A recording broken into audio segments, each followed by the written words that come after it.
ആദ്യ സിനിമ എനിക്കൊരു ഹിറ്റായിരുന്നു. പിന്നീടെല്ലാം എനിക്ക് ആവറേജാണ്. പിന്നെ സർവറിയുണ്ടായി ബോക്സ് ഓഫീസ് ഹിറ്റല്ല. ബോക്സ് ഓഫീസ് ഹിറ്റെന്ന് പറയുന്നത് നമ്മൾ എത്ര രൂപ മുടക്കി എന്നുള്ളത് കൂടി പ്രശ്നമാണ്. ഒരു 50 കോടി മുടക്കി 40 കോടി കിട്ടിയാൽ ചിലപ്പോൾ സാറിൻ്റെ വശത്തുള്ളത് ബോക്സ് ഓഫീസ് ഹിറ്റായിരിക്കും. കാരണം നിങ്ങൾ പുറമേ നോക്കുമ്പോൾ 100 ദിവസം ഓടിയിട്ടുണ്ട്.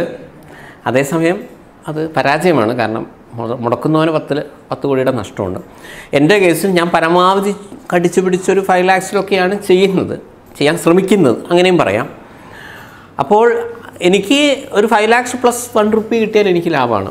ദാറ്റ് ഈസ് ഞാൻ തന്നെ തുടക്കം മുതലേ കണ്ടെത്തിയ യൂട്യൂബ് അങ്ങനെയുള്ള നവമാധ്യമങ്ങളും ഈ രീതിയിൽ ഒരു സൈഡ് വരുന്നുണ്ട്.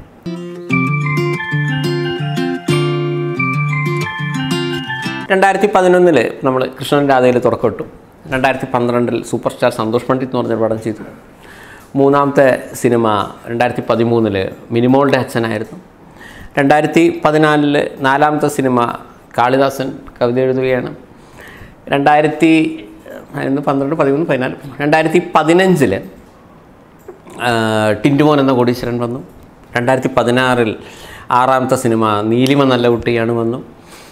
അതിനുശേഷം 2017 മമ്മൂക്കയായിട്ടുള്ള ഫിലിമാണ് വന്നത്.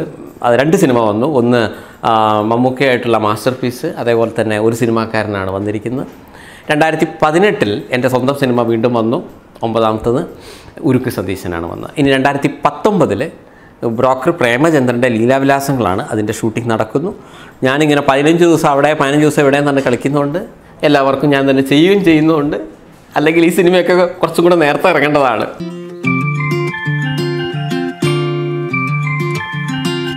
എനിക്ക് സ്വന്തമായിട്ടുള്ള ഇപ്പോൾ എഡിറ്റിങ്ങിന് പ്രത്യേകിച്ച് പൈസ ചിലവ് വരുന്നില്ല. എൻ്റെ വീട്ടിൽ നിന്ന് തന്നെയാണ് എല്ലാവർക്കും ഞാൻ ചെയ്യുന്നത്. അപ്പോൾ എഡിറ്റിങ്ങിന് സൈഡിലാണ്. കാരണം ആളുകൾക്ക് ഏറ്റവും കൂടുതൽ പൈസ വരുന്നത് അതിലൊക്കെയാണല്ലോ. പിന്നെ സ്വന്തമായിട്ടുള്ള ക്യാമറയുണ്ട്. അപ്പോൾ അതും അഗൈൻ എനിക്കിപ്പോൾ ക്യാമറയായാലും ക്യാമറ സ്റ്റാൻഡായാലും ഇങ്ങനെയുള്ള ബേസിക് ഇൻഫ്രാസ്ട്രക്ചർ കൃത്യമാണ്. അതെല്ലാം എൻ്റെ കയ്യിലുണ്ട്. അതിന് വേറെ ആവശ്യമൊന്നുമില്ല.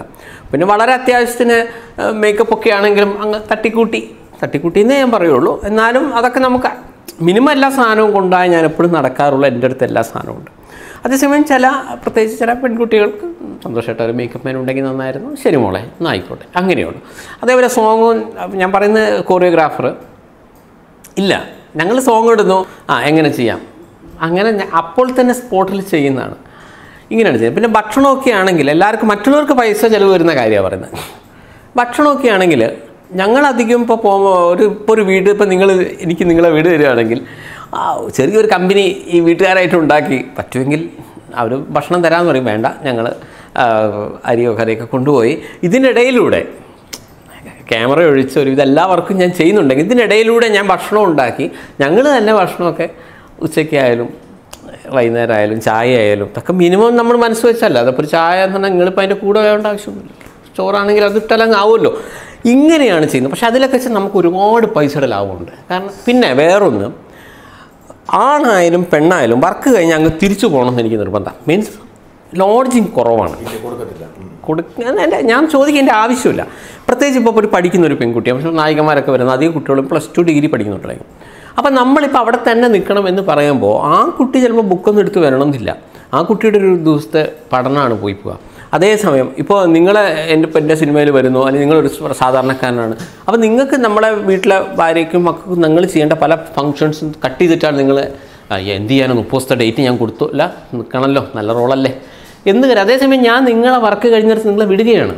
അപ്പം ഇതുകൊണ്ട് ഞാൻ കണ്ട ഒരു ഗുണവശം എന്താണ്, അവർ എൻ്റെ സെറ്റിൽ വരുന്ന ഒരുവിധം എല്ലാവരും വളരെ ഹാപ്പി ആയിരിക്കും. ദാറ്റ് ഈസ് നിങ്ങളെ വീട്ടിൽ നിന്നാണ് വരുന്നത്. പിന്നെ ഇന്നത്തെ കാലത്ത് മൊബൈലും വാട്സപ്പൊക്കെ ഉണ്ടല്ലോ.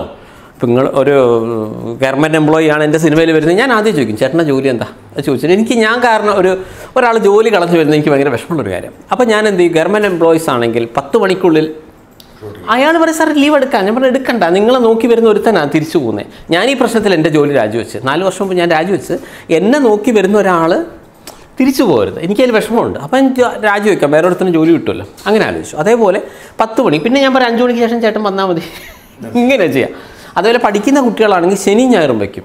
ഒരു തവണ എൻ്റെ ക്യാമറമാൻ മടുത്തിട്ട് ചോദിച്ചിട്ടുണ്ട്, അന്ന് എനിക്കൊന്ന് നീലിമ നല്ല കുട്ടിയാണ്, ഏതാ സിനിമ എന്ന്, ഇതെന്നും ശനിയും ഞായറാണ് ഷൂട്ടുള്ളൂ. അല്ല നിങ്ങൾക്ക് ഇതൊന്ന് കംപ്ലീറ്റ് ചെയ്യേണ്ട സന്തോഷം സാർ, ഏത് കാലത്ത് തുടങ്ങിയെന്ന്. ഞാൻ പറഞ്ഞു ലീവ് എടുക്കാൻ ആ കുട്ടി റെഡിയാണ്, പക്ഷേ സിനിമ ഇന്ന് വരും നാളെ പോവും, അവനവൻ്റെ വിദ്യാഭ്യാസമേ ഉണ്ടാവും. ഞാൻ പറഞ്ഞ ആ കുട്ടി 15 ദിവസം 20 ദിവസം വരും, അതിൻ്റെ 20 ദിവസം ഷൂട്ടിങ്ങിൻ്റെ ദിവസം ക്ലാസ് പോകും. അപ്പോൾ സത്യം പറഞ്ഞാൽ ഒരു പെൺകുട്ടിക്ക് വേണ്ടിയാണ് ശനി ഞായർ ഞാൻ മാറ്റുന്നത്. എനിക്കതിൽ ഒരു വിഷമവുമില്ല, ഇന്നും ഞാൻ അതിൽ തന്നെ ഉറച്ചു വെക്കുന്നു.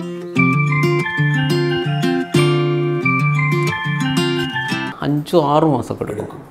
അത് എൻ്റെ ശൈലീൻ്റെ ഒരു ഇതാണ്. പക്ഷെ അതുകൊണ്ടാണ് ഈ എക്സ്പെൻസ് കുറയുന്നത്.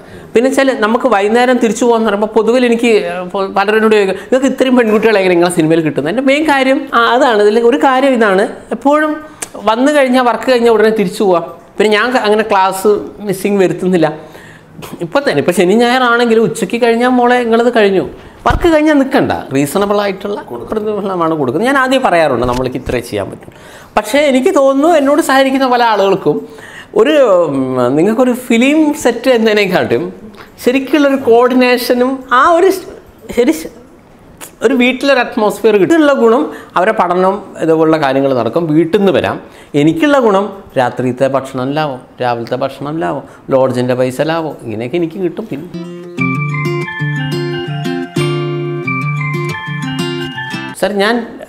സാർ ഈ സോഷ്യൽ സർവീസിൻ്റെ കാര്യം പറഞ്ഞോളം തന്നെയാണ്.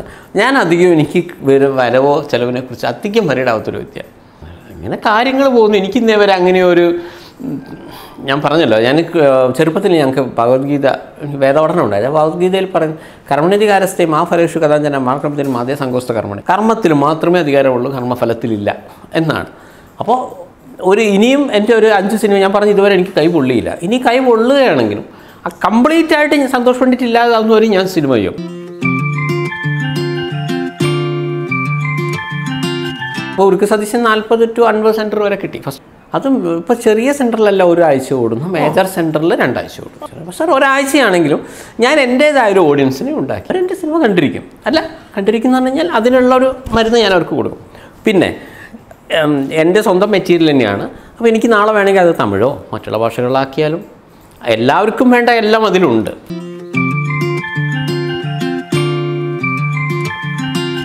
തൽക്കാലം ഞാൻ ഈ വിഷയത്തിൽ അത്ര ടെൻഷൻ അടിച്ചിട്ടില്ല. ചെറുപ്പത്തിൽ അച്ഛൻ എന്നോട് പറഞ്ഞിരുന്നു, ലക്ഷ്മി സരസ്വതി രാജയോഗമുണ്ട് ജാതകത്തിൽ, ശുക്രനും ചൊവ്വയും ഇങ്ങനെ ഉച്ചത്തിലാണ് നിൽക്കുന്നത്.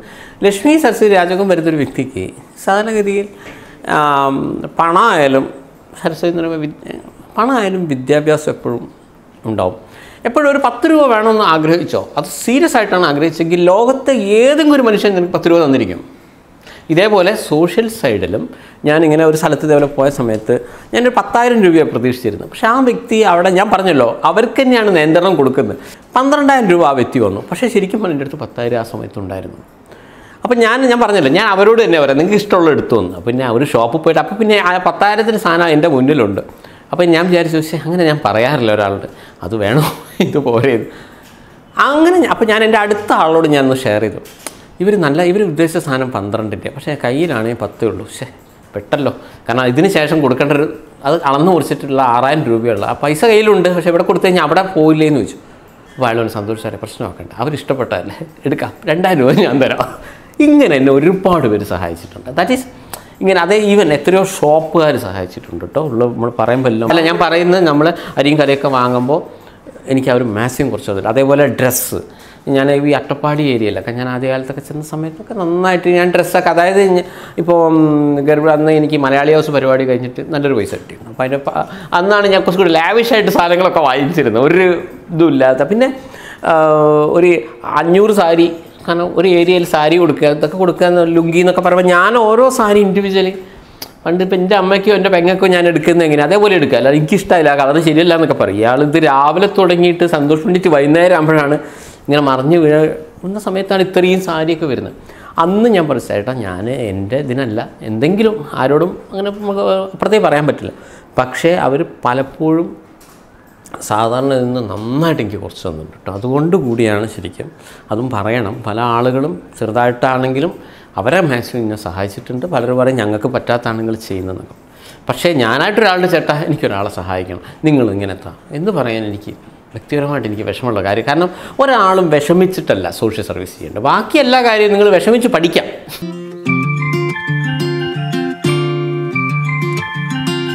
ഇതുവരെ എനിക്കൊരു ബുദ്ധിമുട്ടുണ്ടായിരുന്നു. ശരിക്കും പറഞ്ഞാൽ ഫസ്റ്റ് സിനിമയിൽ ബുദ്ധിമുട്ടെന്ന് പറഞ്ഞു കഴിഞ്ഞാൽ സന്തോഷം വേണ്ടിയിട്ടാണ് വിളിക്കുന്നത്. അല്ല, ഈ സന്തോഷം വേണ്ടിയിട്ട് എന്നൊക്കെ പറയുമ്പോൾ സന്തോഷ് പണ്ഡിറ്റ് ആരും അറിയില്ലല്ലോ. അപ്പോൾ ബുദ്ധിമുട്ടിൽ നിന്നാണ് നമ്മൾ പലരെയും നോക്കി. അപ്പോൾ അന്നത്തെ ഒരു ഫോൺ കോളൊക്കെ ആണെങ്കിൽ ഇങ്ങനെയാണ്, എൻ്റെ ഫസ്റ്റ് പടമാണ്, എന്ത് ചെയ്യുന്നു. ഞാൻ പിന്നെ അന്ന് എൻ്റെ ജോലിയിലെ കാര്യം, അന്ന് എനിക്ക് ജോലിയുണ്ട്, ഞാൻ ആരും പറയാറുമില്ല. ഞാനൊരു വർക്ക് ചെയ്യുന്നു, താല്പര്യം ഉണ്ടെങ്കിൽ വരാം, എന്താണ് സർ സ്ക്രിപ്റ്റ്, ഇങ്ങനെയാണ് ചോദിച്ചത്, ശരി, അങ്ങനെയാണ് വരുന്നത്. പക്ഷേ രണ്ടാമത്തെ സിനിമ ഇട്ടിട്ട് മറ്റുള്ള പെൺകുട്ടികൾ സന്തോഷ് സാറിൻ്റെ പടത്തിൽ എന്തെങ്കിലും ചാൻസ് ഉണ്ടെങ്കിൽ പരിചയക്കാരോടൊക്കെ നിങ്ങൾക്ക് പരിചയമില്ല, നിങ്ങളൊന്ന് വിളിച്ച്, അങ്ങനെയാണ് വരുന്നത്. അപ്പോൾ നമ്മൾ ഫോൺ ചെയ്യുമ്പോൾ പണ്ഡിറ്റാണേ, ഹലോ സാർ, സാറിൻ്റെ കഴിഞ്ഞ ഇൻ്റർവ്യൂ, ഇങ്ങനെയാണ് വരുന്നത്. അപ്പോൾ എനിക്ക് അധികം ഞാനിങ്ങനെ ലോ ബഡ്ജറ്റിൽ ചെയ്തിട്ട് ഞാൻ അധികം ഇൻ്റർവ്യൂവിന് സമയത്ത് പറയാറുണ്ട്, വലിയ ഐഫൈ ഒന്നും പ്രതീക്ഷിക്കരുത്, വന്ന് ജാട കളിച്ചാൽ പിടിച്ച് പുറത്താക്കും, 7 മണി എന്ന് പറഞ്ഞാൽ 7:05 ഞാൻ ഭയങ്കര സ്ട്രിക്റ്റ് ഡിസിപ്ലിനിലാണ് പോകുന്നത്. അപ്പോൾ അങ്ങനെ എനിക്ക് തോന്നുന്നു നമ്മുടെ ഇൻ്റർവ്യൂ ഇതെല്ലാം കണ്ട് ഈ സന്തോഷ് പണ്ഡിറ്റ് ഇങ്ങനെ ആയിരിക്കും എന്ന് കരുതി വരുന്ന അവർക്ക് ശരിക്കും ഒരു ഷോക്കായിരിക്കും. എന്നെനിക്ക് ഒരു 12 ദിവസം എൻ്റെ വർക്ക് കഴിഞ്ഞ് പോകുന്നൊരു കുട്ടിയോട് ഞാൻ ചോദിച്ചു, ഞാൻ എല്ലാവരും ഫീഡ്ബാക്ക് എടുക്കാറുണ്ട്, എങ്ങനെയുണ്ടായിരുന്നു എൻ്റെ സെറ്റ്. കുട്ടി പറഞ്ഞൊരു മിലിറ്ററി ക്യാമ്പിൽ 12 ദിവസം കഴിഞ്ഞ് ഞാൻ അവിടെ നിന്ന് ഇറങ്ങിയാൽ എങ്ങനെ ഉണ്ടാവും, അതുപോലെയാണ്. കാരണം ജീവിതത്തിൽ എന്നെക്കൊണ്ട് അമ്മ ഒരു ചായ ഇടിപ്പിച്ചിട്ടില്ല, സന്തോഷേട്ടൻ അത് ഇടിപ്പിച്ചു. കാരണം ഞാൻ പറഞ്ഞല്ലോ, ഇതെല്ലാം ഭക്ഷണം വിളമ്പിക്കൊടുക്കൽ, കാരണം വേറെ ആരും ഇല്ലല്ലോ.